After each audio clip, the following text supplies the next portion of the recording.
I'm sure by now you have heard of the biggest fire sale, the residence at W. The prices of the unsold units are going for almost 40% off their initial launch price in 2010.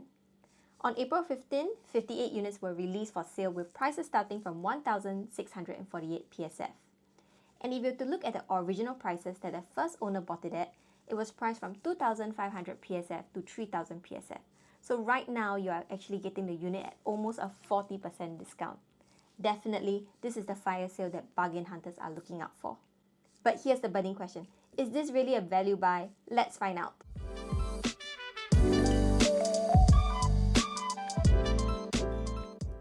First of all, Residence at W is one of the 10 condos located at Sentosa Cove and is directly connected to W Hotel, where you can get a range of hotel services for a fee, and you can even park your boat there for $250 a month. So why are these units being sold at such a deep discount?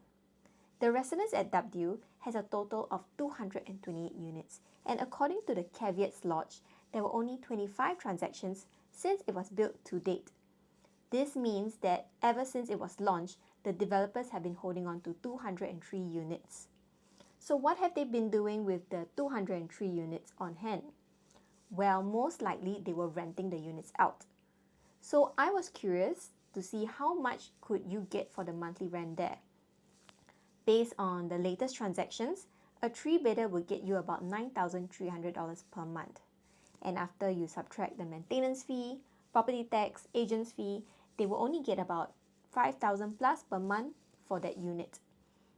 Perhaps it's not as profitable considering the pricey maintenance fee, which is more than $1,500 per month, and also the increase of the property tax.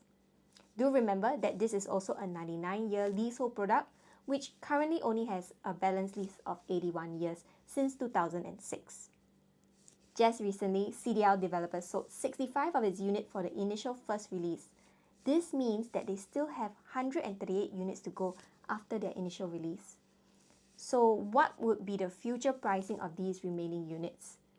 If they were unable to sell off their inventory, would there be an even bigger fire sale?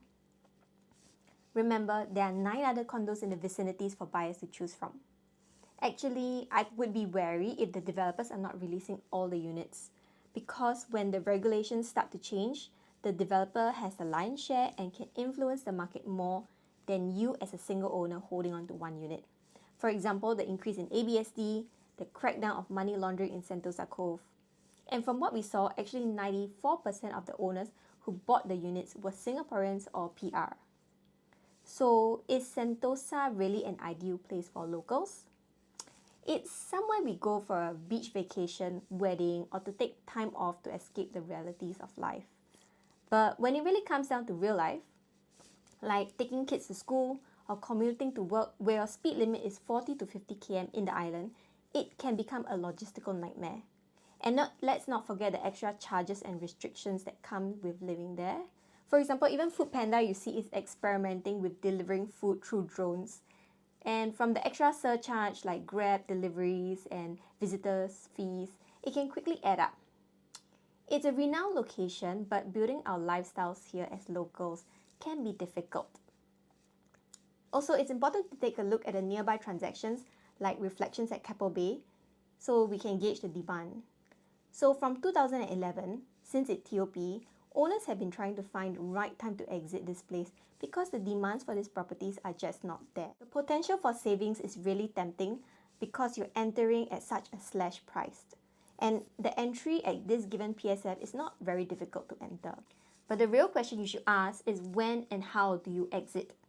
And do you have to be subjected to the market forces when you potentially want to exit?